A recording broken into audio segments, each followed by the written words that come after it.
IHP Média, la chaîne qui vous édifie.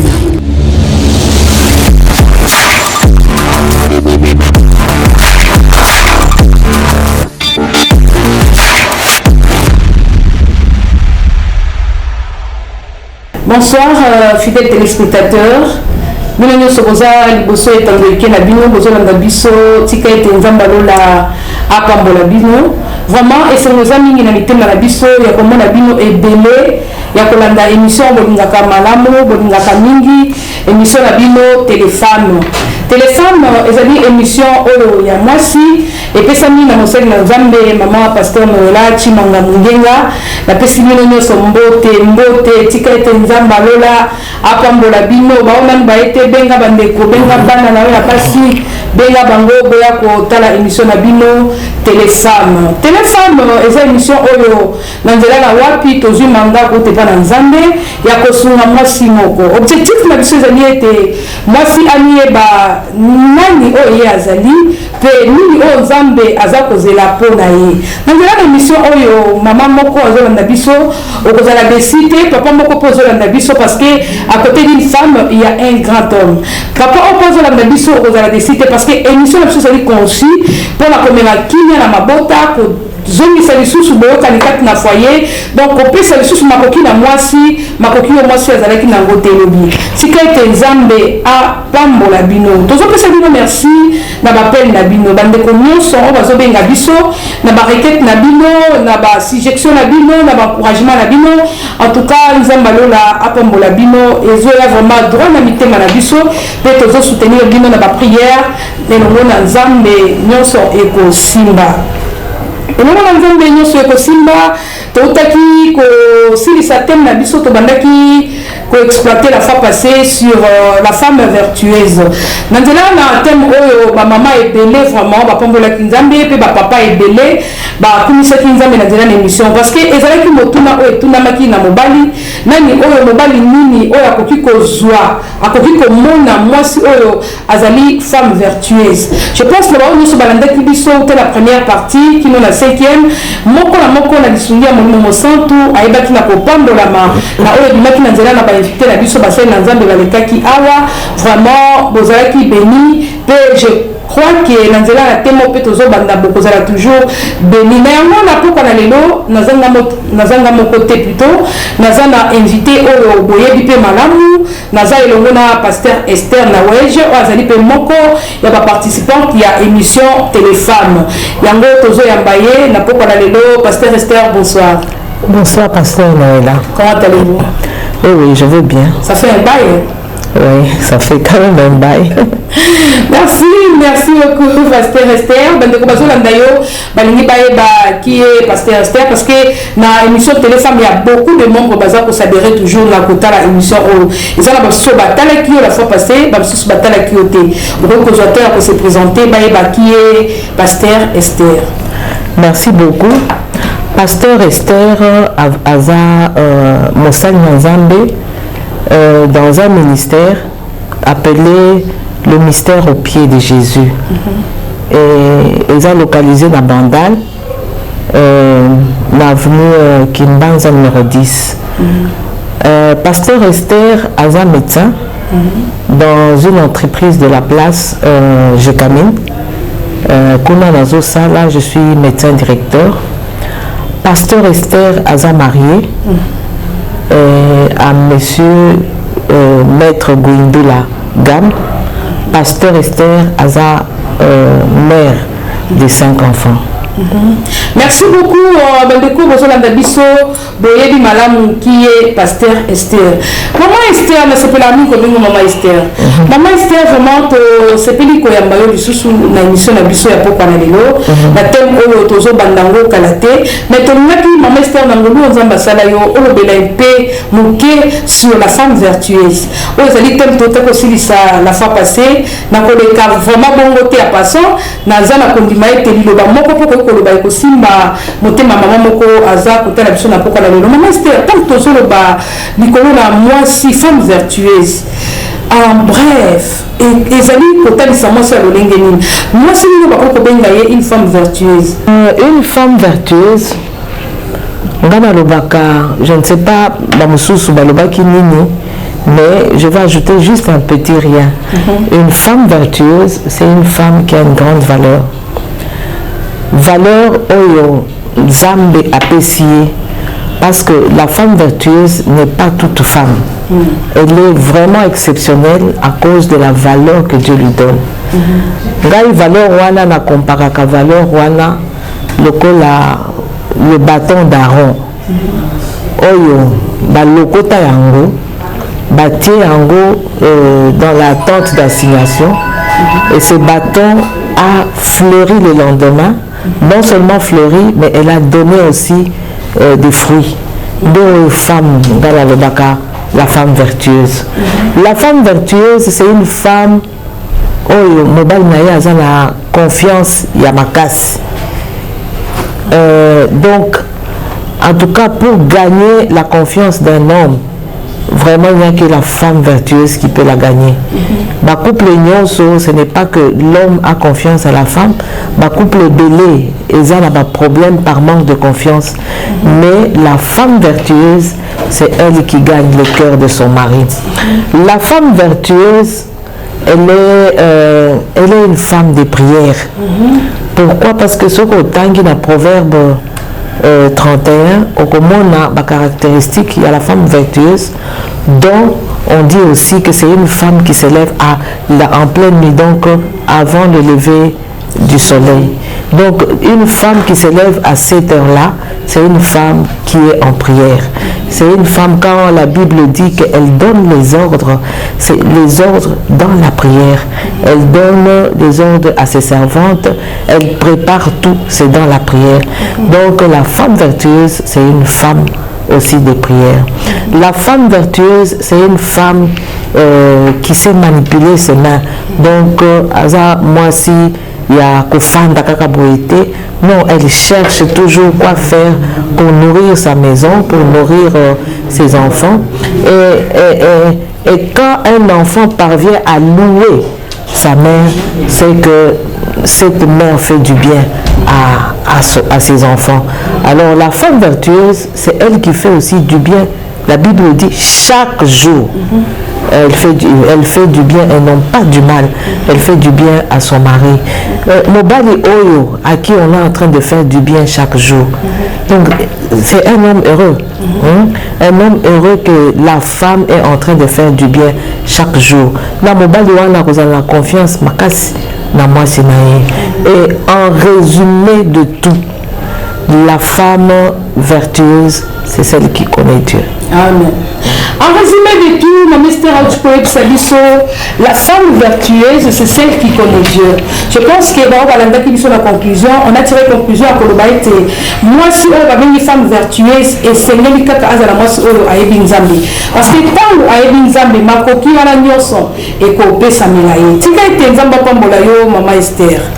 Pour aujourd'hui, téléspectateurs, on a vu sur vos hommes, on a vu sur la thème Oyasika, l'Église de Soukobanda, toujours na téléphone, émission la Bible au Boébique, pour thème par thème, pour la Kosunga. Vraiment, moi, si mon copé, Kosunga, couple moko, Kosunga foyer moko, ou les Olanda Bisso. Par la grâce de Dieu, le Saint-Esprit nous a poussé, na moi, Oyoto, le Beladissou, Nicolas, na thème moko, ezali, le pardon dans les couples. Les pardons dans les couples, oyo ezali thème toza kobanda tobandi yango elongo na maman Esther. Les pardons. Maman Esther, tant tozo loba les pardons dans le couple, yozo ozo kanisa nini pona oyo etali pardon.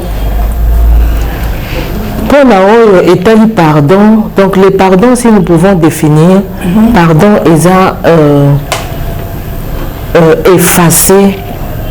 effacer tout ce qu'on t'a fait de mal. C'est-à-dire que nous t'en saluons mabé.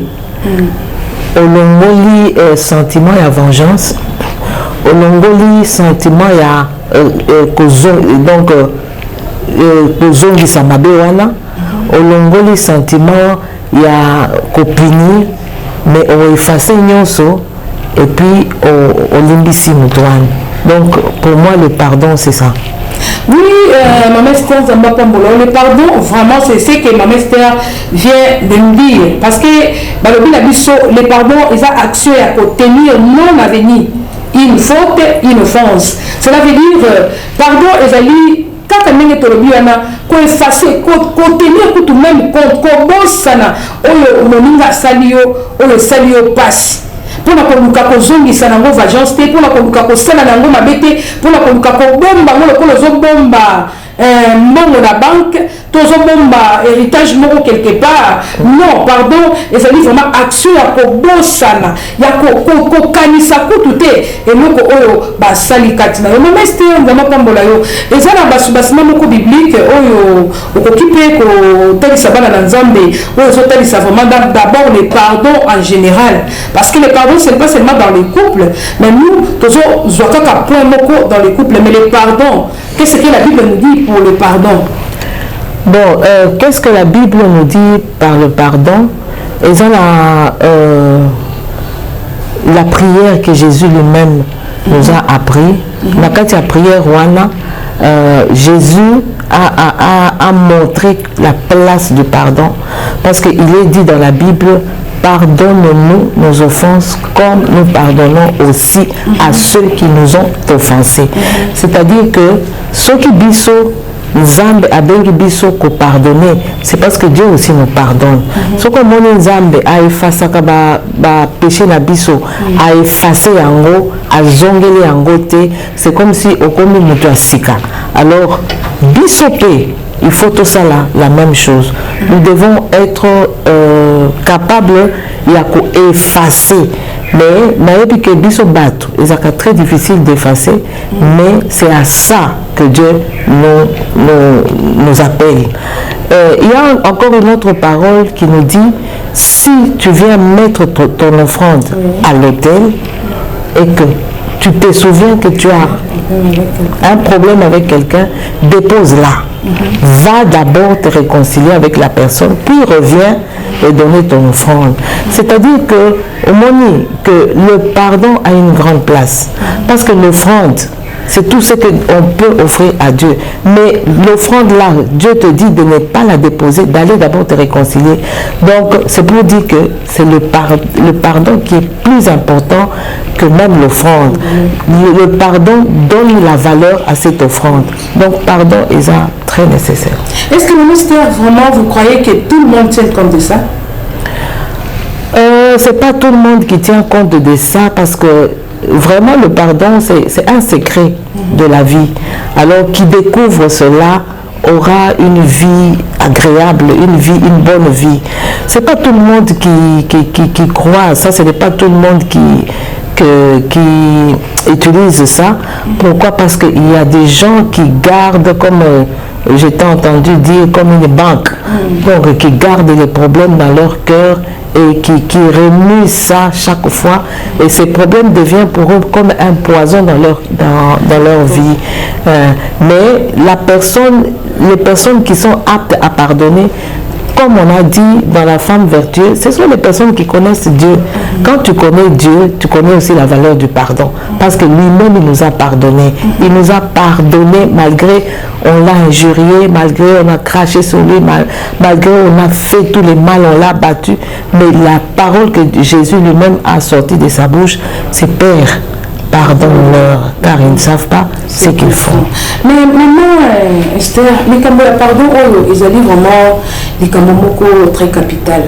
Tout le monde a Bible, le Jésus-Christ, lui qui a été maltraité, on l'a fait souffrir, mais afin na souka, pour que souki ça va moyenner le papa limbisa.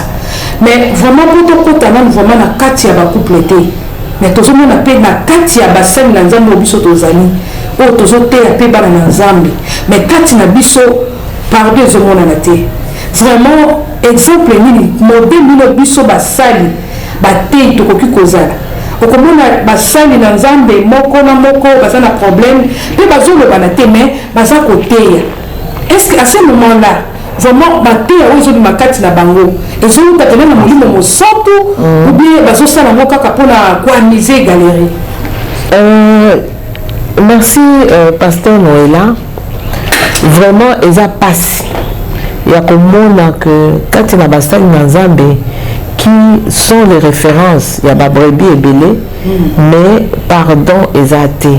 Donc comme il faut constater quand tu n'as pas ça dans Nzambe poison peut écouter mais poison wana ceux qui utiliser poison pour que moto akufa c'est-à-dire en toi il y a une haine wana comment haine yo mosali na Nzambe toi qui prêche l'amour que Jésus est venu nous donner comment on garder une méchanceté quand il est dans mon thème vraiment et ne pas pardonner c'est vraiment regrettable biso basali na Nzambe nous devons être les références nous devons être les exemples mais exemple ya basali na Nzambe mikolo eza malamu te exemple ya basali na Nzambe mikolo eza malamu te maman eza kosala vraiment passe eza kosala passe parce que pardon balobi na biso ezali puissance eza kolibéré mais tozomona vraiment kati na basali na Nzambe pardon ezali te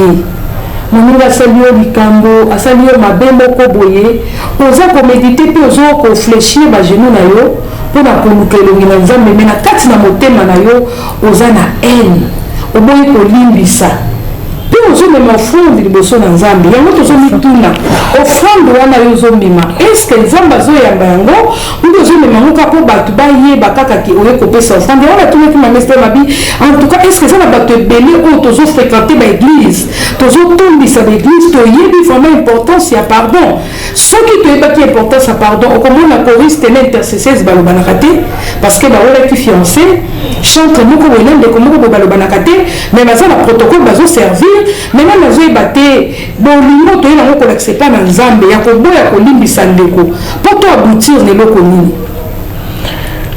vraiment eza regrettable parce que ceux qui tomoni à Abel na Caïn bango nyonso bazalaki na offrande ya kopesa Nzambe mais Dieu a agréé l'offrande d'Abel mais il n'a pas agréé l'offrande de Caïn ce que otangi bien okomona que Abel apesaki offrande na motema malamu mais Caïn apesaki offrande na ye mais azotala offrande ya moninga et ce qui se passe dans offrande ya moninga donc déjà par là il y avait déjà une certaine jalousie biso basali na Nzambe soki tozo sala mosala na Nzambe na jalousie en tout cas nous n'allons pas produire quelque chose de bon parce que quand tu n'as pas basali na Nzambe dès qu'il y a la jalousie c'est la haine qui vient et dès qu'il y a la jalousie le manque de pardon aussi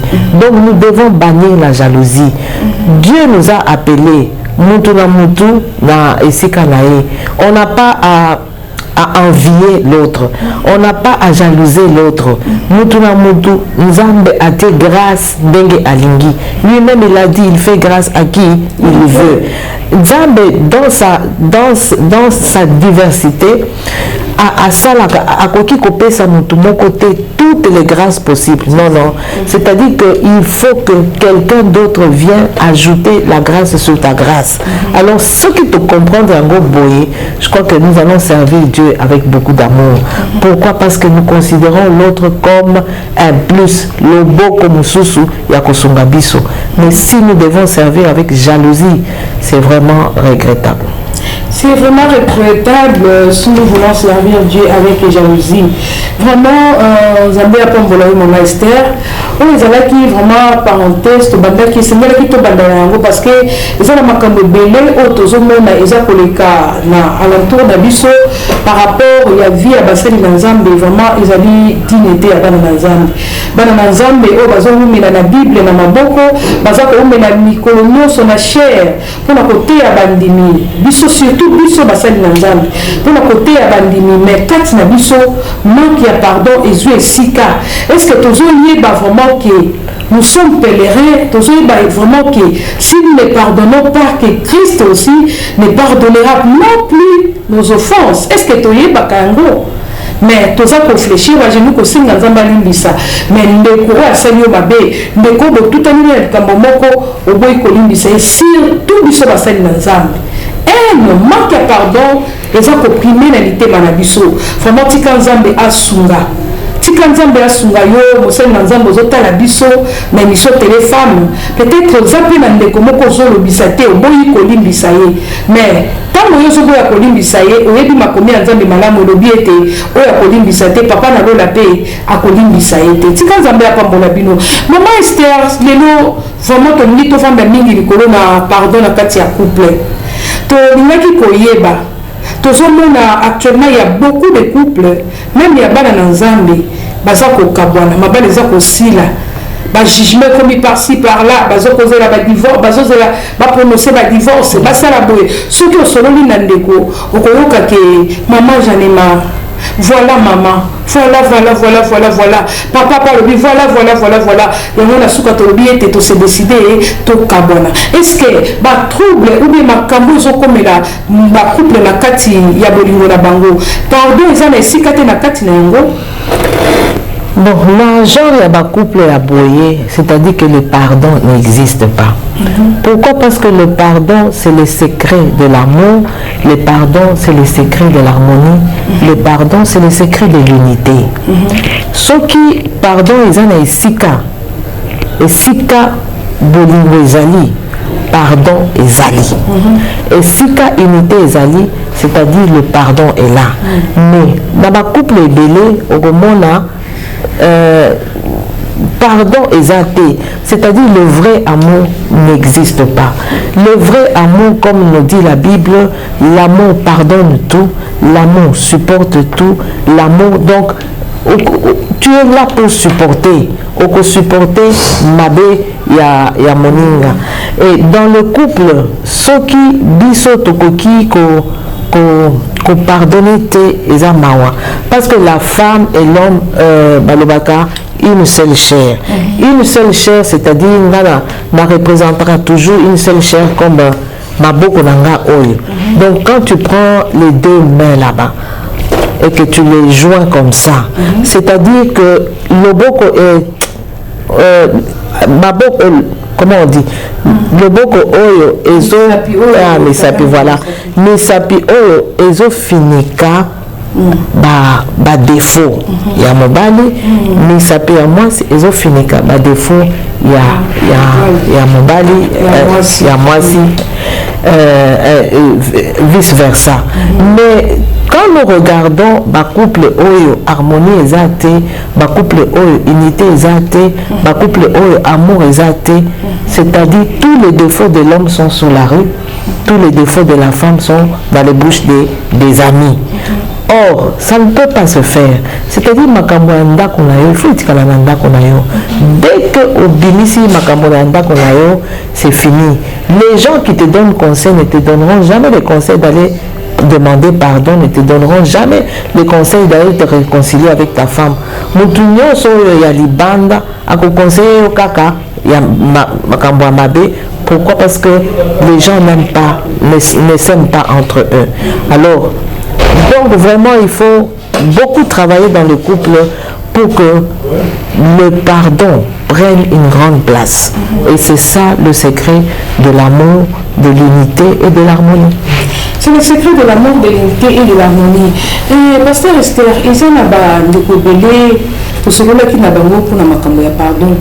Alors du moment souvent dans le couple na biso ezakaka ngai soit na koki ko senga pardon, parce que quand nous parlons de pardon tozomona mutu azosenga pardon puis mutu azoko accepter pardon.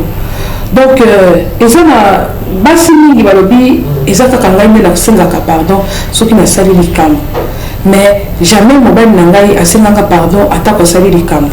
Est-ce que lolenge ya kovanda ya boyi nalimbisaka kaka nazomona vraiment que yesu ki asali mabe a reconnaître kango te pe asenga ngo pardon te? Comment okoki kolimbisa moto oyo asengi pardon te, Mama Esther? Bon, tomoni dans ma couple, tomoni mingi, ce sont les femmes qui s'humilient pour demander pardon. Mais c'est une recommandation. Pas seulement une recommandation, les hommes aussi doivent demander pardon. Et le pardon, souvent demander pardon comment, Mama Esther, parce que c'est lui le chef. Non, on n'a pas dit que quand tu es chef, tu ne peux pas demander pardon. Souvent, un bon chef, non. Un bon chef, c'est celui aussi qui sait demander aussi pardon. mais mibali bazalaka na façon na bango oyo basengelaka pardon. Mais il y a des femmes qui sont attentives, qui sentent déjà que non, geste oyo, ils ont déjà pardon et ils pardonnent.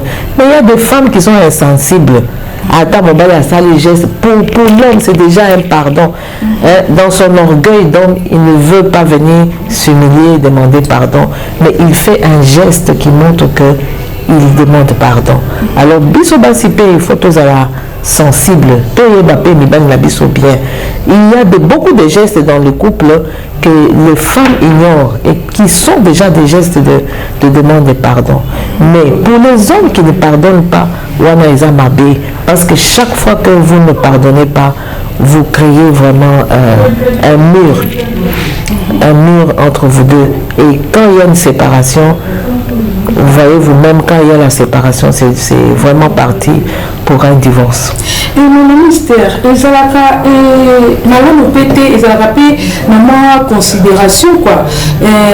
Mobali to moi si oya sali muninga mabe. Azwa quand même na maloba na ko reconnaître mabe pe ko senga pardon.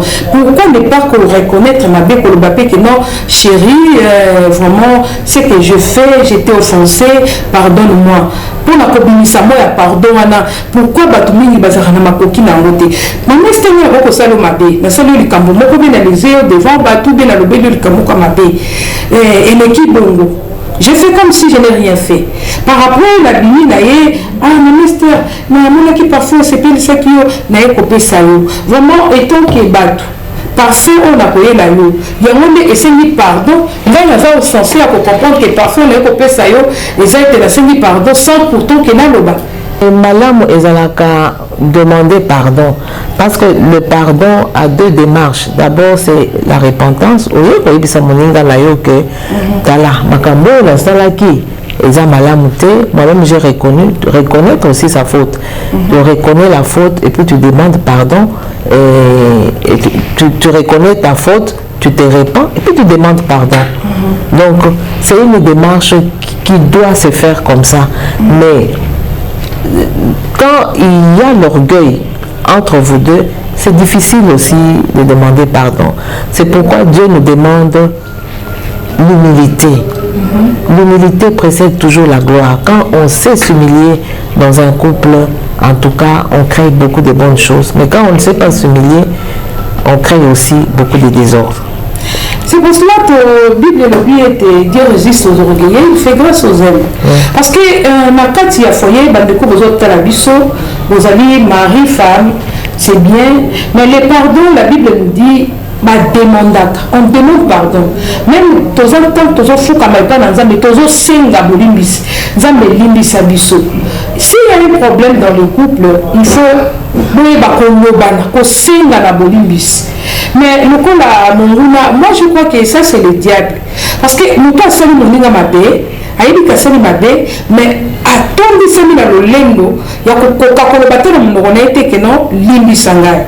La vie continue parce qu'il y a d'autres personnes asali mwasi mabe to asali mobali mabe asali ne peut pardonner et l'équipe na lobi pe lali le jour continue. Est-ce que vie a boye na kati ya couple et ça malamu donc ngala zoloba et ça met manque ya considération parce que au boye koloba pardon.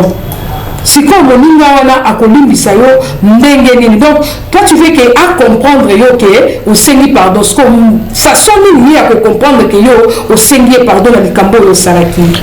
Bon quand dans les couples il n'y a pas cet échange de pardon, c'est-à-dire que de part et d'autre on encaisse. Et quand on encaisse les lots, tu encaisses, lobby, on encaissé, lobby kuna, on encaissé, jusqu'à ce que ça va déborder. Et quand ça déborde, en tout cas, on ne tient plus. C'est-à-dire, dès qu'on a ma parole à ma dé et bimaka, dès qu'on a ma décision, ma divorce et bimaka, dès qu'on a vraiment des vérités qui ne sont pas bonnes à entendre et bimaka. Donc, ce qui est bon, c'est toujours demander pardon. Et ce qui est bon, c'est que la personne aussi à qui on demande pardon doit accepter ces pardons-là. Pour que Moussoussou accepte. Et puis pour que Mouto a accepté pardon, Moninga a pardon. Mais les lots au lobby, j'ai pardonné. Mais lobby, tu rappelles. Du jour donc tu n'as pas encore pardonné. C'est-à-dire le vrai pardon est très nécessaire dans le couple. Et c'est vraiment important. Na ba couple koye ba koloba ko senga na pardon vraiment que s'il y a eu quelque chose au lobby na moninga vraiment limbi sanga na likambo na sali pardon ezalaka geste te que na salima geste mo talisi que na sengi pardon ou bien na salima geste mo talisi que na limbi si kimili ya mabe na kati ya motema pe manque ya pardon ya ko senga pardon na moninga oyo salima be et il y a vraiment pour fragiliser bolingo vraiment est-ce que bolingo zali comprimé est-ce que bolingo zali vraiment bolingo solo et c'est nga kabolimbi ngala ko kama bete soki na sali mabe na ebisi moninga que mon chéri pardonne-moi je sais que j'ai mal agi la sali boza mabe limbi sangai te ma chérie moi aussi je te pardonne-moi aussi dans le moment quand on pardon ensemble avec le Saint-Esprit, parce que pardon est ami le rôle la termite na kati ya moto par manque ya pardon plutôt ils ont le rôle la termite likambo muta sali oboyi kolimbisa otia na motema yondo za ko souffrir na likambo wana parce que oboyi kolimbisa mais aussi longtemps ozo limbisa tala tango nyonso yo limbisaka ozwaka kimia mais maman Esther bato balobi na mokili ko limbisa ezali kobosana te est-ce que moto alimbisi moningo asalaki mabe akoki kobosana yango te mbala moko abosani te arapele yango te nayebi ke nzambe nde apardonaka abosani mais donc c'est-à-dire que kobosana le pardon c'est pas kobosana c'est-à-dire mabe wana ça reste dans l'histoire. Et là, le coup là, un enfant qui a été violé. Vous allez me dire que moi, na arubo sana viol wana. Donc c'est resté dans l'histoire de sa vie, mais elle peut faire passer. Donc pas oublier, mais elle fait passer cette histoire à Théango vraiment. Et c'est comme sous pour que mais au bossana totalement c'est vraiment difficile. Il sera difficile que bossana totalement. Mais quand le bossana totalement tewana, au moment que il y a un peu de fragiliser bolingo. Tout exemple, mon bal oyo moi si naé à Kangi soit la petite sœur naé et qui va zobimana moi si la petite sœur naé et mon bal il va coûter la fragrance. À Sengi Bolimbi Sangai. Moi aussi, à Kokobosana, c'est ce que j'ai dit, Kobosana, c'est difficile. Mais quand quelqu'un a pardonné, elle peut en parler comme si c'était une histoire, un peu comme un témoignage. Bantou Bayaka ko témoigner, ce n'est pas qu'ils vivent encore cette histoire. Mabe Eza, ceux qui au canis et Saléo passe. Là, tu n'as pas pardonné. Mais si je te raconte comme une histoire de ma vie, c'est une histoire, donc je ne peux pas oublier l'histoire de ma vie, donc l'histoire qui est arrivée. Je te raconte comme une histoire, c'est-à-dire que je n'en fais plus un problème. J'ai pardonné, j'ai laissé passer l'éponge. Maintenant, je raconte comme une histoire. Mais si vous racontez cette histoire-là, mon nom va ser qui histoire à cause de les étés parce qu'il y a un monde comme si l'imbécile était mais peut-être yo aux obéta no kaka bisolo en passant du Cambouana mais il est pas naïe pour ça naïe ma bien moté ça la ma bête parce que quand tu racontes comme une histoire, je ne pense pas que tu vas citer le nom. Tu ne peux pas citer le nom. Donc tu racontes comme c'est quelque chose qui est arrivé dans ta vie et bon. Nzambe alekaki, Nzambe m'a aidé à pardonner, Nzambe m'a aidé à effacer cette histoire, mais cela ne veut pas dire que cette histoire sera oubliée. Donc c'est une histoire, ça reste histoire, mais on n'en fait pas cas. Mais ma mystère, moto oyo asali mabe, balimbisi elelo, asali bolimbisi. Vous savez qu'il y a les hommes ou les femmes qui sont champions, il y a aussi un bolimbisi. Asali likambo mabe, asali bolimbisi. Mais 2-3 jours encore, azongeli sur likambo wana, asali bolimbisi. Et 4 jours encore, azongeli sur likambo wana. Est-ce que manière il y a le lingue vraiment et ils ont permettre que couple les a épanoui par rapport à comportement bon surtout que citer neti moi si on mobile a gagné l'infidélité aye asengi mobali bolimbisi limbisanga mobali limbisi azongisi nanda il avait 2 ans encore azongeli acte wana mobali susu alimbisa kaka non et même pour l'homme moi si pas quand il y a infidélité asengi pardon et puis le bisusu azongeli susu nzela wana azongeli susu est-ce que ba pardon wana est ça sincère? Non bah pardon wana moi j'appelle ça des pardons fantaisistes. Pourquoi? Parce que quand la femme pécheresse est venue devant Jésus-Christ histoire wana on a accusé cette femme, on l'a tellement accusé, chacun avait sa pierre à la main pour la lapider. Mais Jésus a dit que celui qui n'a jamais péché lui jette la première pierre. Mais personne n'a jeté. Moi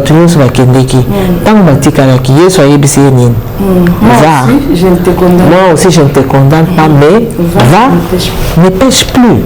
C'est-à-dire que quand tu viens demander un pardon sincère, que tu ne retombes pas encore sur ça. Si tu retombes dans ça, c'est-à-dire que ton pardon n'a pas été sincère. C'est un pardon fantaisiste, c'est un pardon d'intérêt. Vous avez intérêt, c'est pourquoi tu viens demander pardon. Mais un pardon sincère, c'est un pardon où on ne revient pas. C'est comme Moudou à Sanzi. Et puis à Zongi, à Bandi Kolia Bisanza Nae. Non, quand on pardonne et quand on se libère de quelque chose, on ne revient pas sur ça. Donc quand on revient, c'est-à-dire que ce n'était pas sincère. C'était pas sincère. Vraiment, toujours c'est dans la babalani, toujours c'est dans la couple. Moi, c'était mon bali, vraiment. Comme la bisoto, il y a kolobela, tout, il y a pardon. Pardon, vraiment, il y a le capitaine Nakatia, Bolokania, moi, sina, mon bali. Pardon, il y a singana. Et c'est vrai qu'ils ont un pardon sincère. Et si quand on pardon, ils ont été épanouissement, ils ont la caté. Si quand on pardon, ils ont été técéda, ils ont la caté. On peut comme sous-couple, on peut comprendre directement que ils ont qui n'a pas bomba qui est belé, on est limbisa makité, les sali que ma béwana et bimati, batonner sur bayo kango. Maman, nous autres à la biso, la téléphone et bino, ils ont dit sur la malade, moulikolo, la pardon. Peut-être nous, Zawana, n'a pas besoin de banate. Ça fait déjà 1 semaine, ça fait déjà 2 mois. Papa pour aux autres à la biso, et si qu'on a un ébiqué, et si qu'on a li, aux autres si comme on a moi sinayoté, aux autres si comme sous parce que au bout de Columbia moi sinayo, mais au apprenti chez Méwane si kayo zali. Mais la joie bisayo Bible lobby, ou à Columbia te, Zambépé à Columbia été. Et c'est même bisoto yeba Columbia sana. Parce que tous les gens tout et si quand tu vas nous les hommes nous sommes tous imparfaits donc toi as parfait ça kaka ça mais quand on va offenser yo ça va monter ma paix à Columbia ça y est parce que peut quelque part offenser quand Nzambe biso nous surtout nous avons offensé Nzambe ce qui le Bible le bien était Nzambe à Columbia ça était parce que yo boy Columbia ça moi si na yo ou Columbia ça mobali na yo alors quand yo boy Columbia ça au boy Nzambe à Columbia ça yo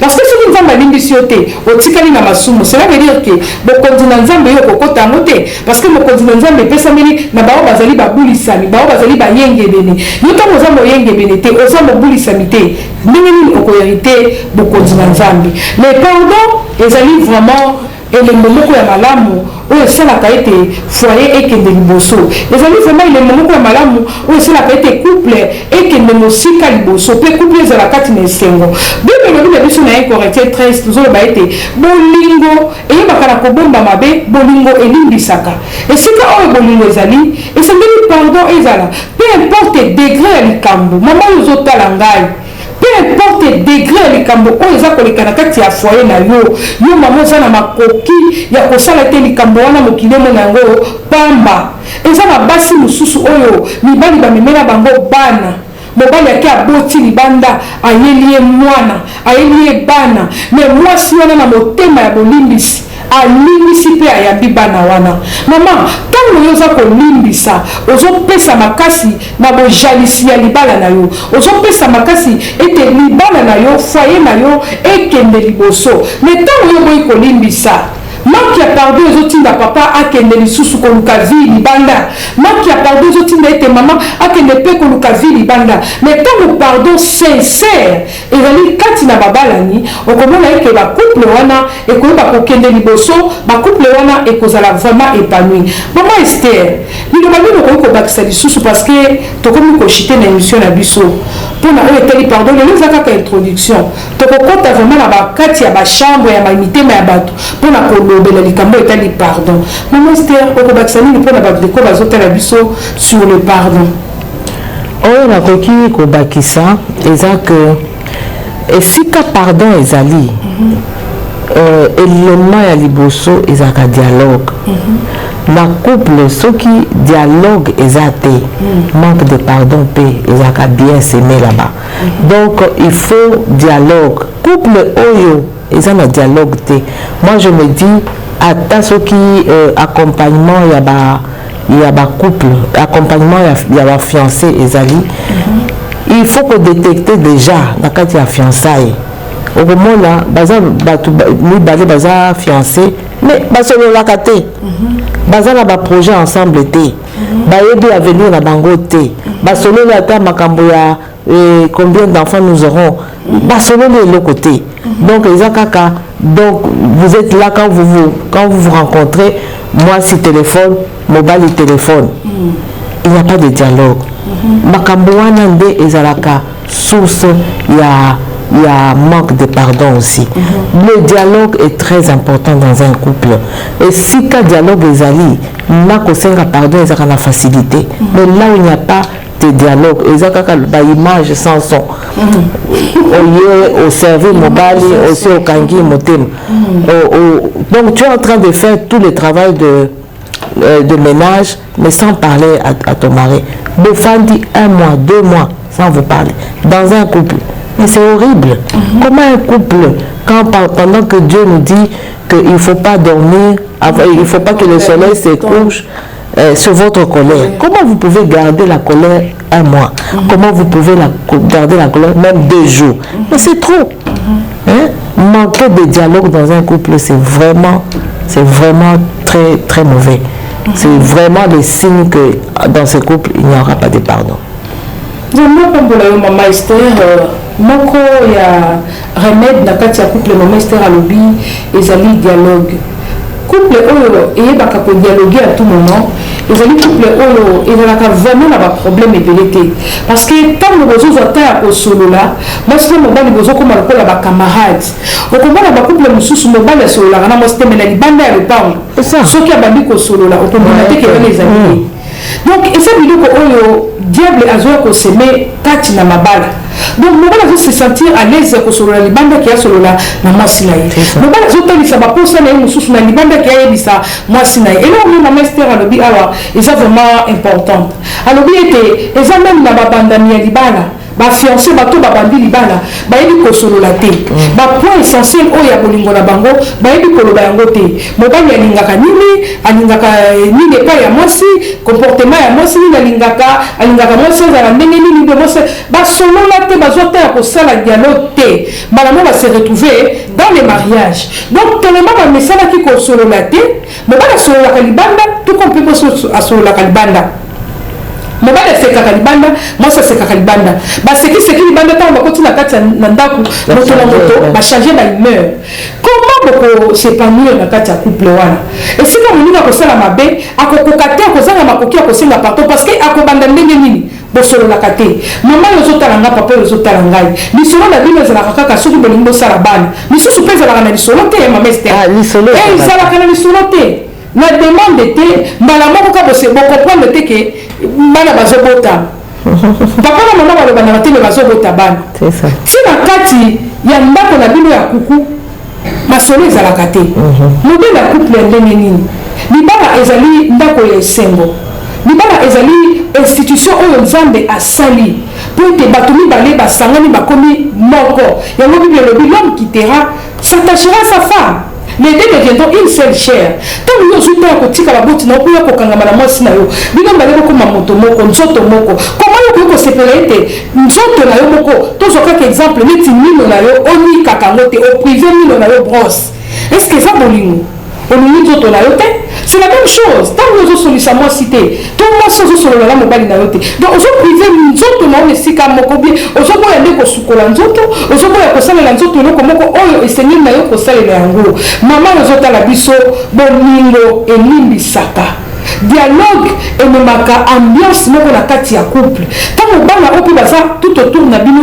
bazomonaka mama na papa bavandaka mpe bazosolola bana bamona esika bosololaka te papa akoti mama akoti papa akoti mama abimi mama akoti papa abimi donc lolenge oyo eza vraiment malamu te yango tozosenga bino balandi na émission na biso téléphone mama ozotala biso na papa koyeba vraiment kolimbisana bible elobi na 1 Jean 1:9 bible elobi na biso boye 1 Jean 1:9 elobi si nous confessons nos péchés il est fidèle et juste pour nous les pardonner et pour nous purifier de toute iniquité.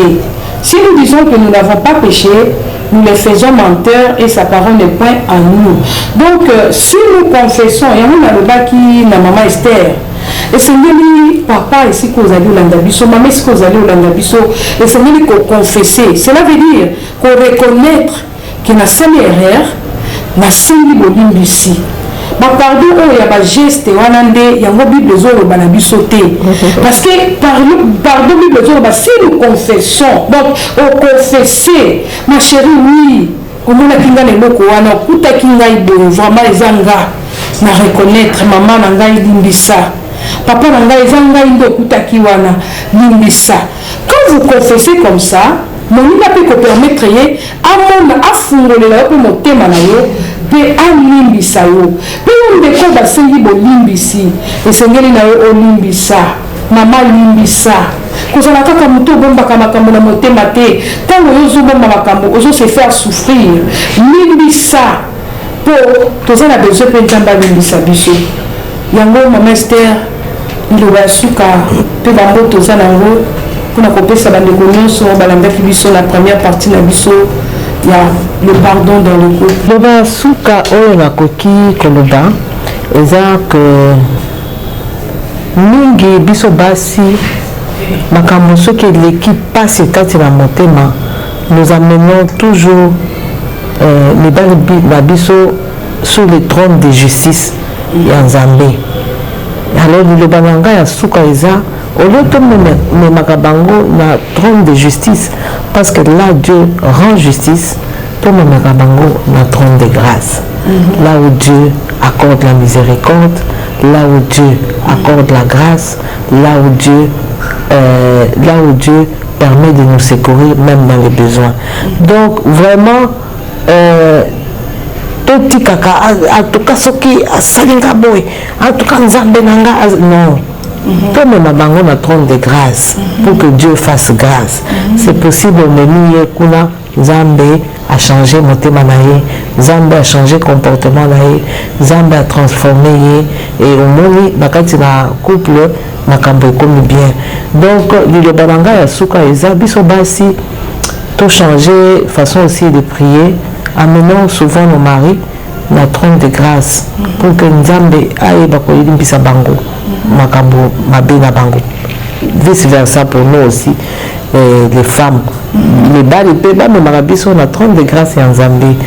Alors, le Basuka, j'aimerais dire merci.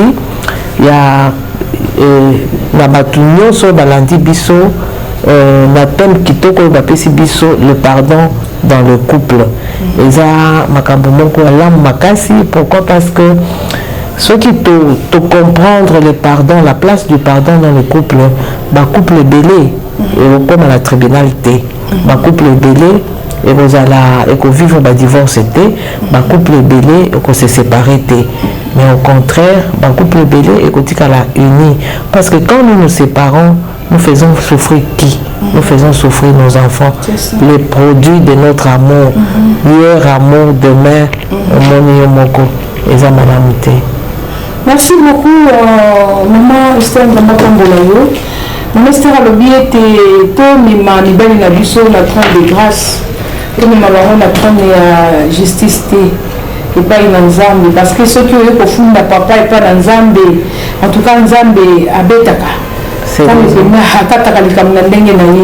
à l'obi, il s'est mis comme yo papa, mais maman na trône de grâce, Zamba Salangolu, moi c'est a changé. Maman, mais papa a trop de grâce, papa a changé. Mais ce qui est important vraiment, pardon et mais la catinalité manabiso. Tant que tu as la pardon pour limbisa, de quoi déjà ce que font le dossier, il y a un limbisa. Les problèmes, ils ont rabattu. Peut-être les Cambo, ils ont qui ne la divorce. Ceux qui m'ont dit sur l'émission, les Cambo, il y a limbisa. Au Colombien, on a les Camboté. Tout le monde est en gros. Il y a des gens qui ont mais au côté de Mekomoko, a joué les Cambonais où il y a vécu pendant au moins 20 ans.